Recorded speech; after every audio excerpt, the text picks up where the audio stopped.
Menu. এই একটু রাঙা আলু ভেজেছি গোল গোল করে, একটু পটলটা ভাজলাম, পাতিলেবু আছে, আলু পটল দিয়ে হচ্ছে ঝোল করেছি কাতলা মাছের, আর এই হচ্ছে চিংড়ি মাছ দিয়ে 6-7 রকমের সবজি দিয়ে একটা আদা জিরে বাটা দিয়ে করেছি।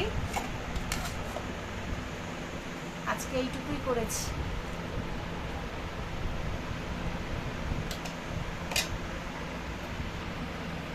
এই যে একটু বেশ চিংড়ি মাছের সাইজগুলো একটু বেশ বড়ই আছে।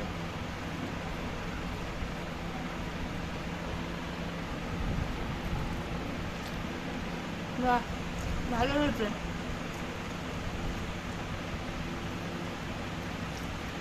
তরকারিটা বেশ ভালোই লাগছে। আর এই যে একটু কাতলা মাছ দিয়ে করেছিলাম, এই যে একদম টাটকা মাছটা।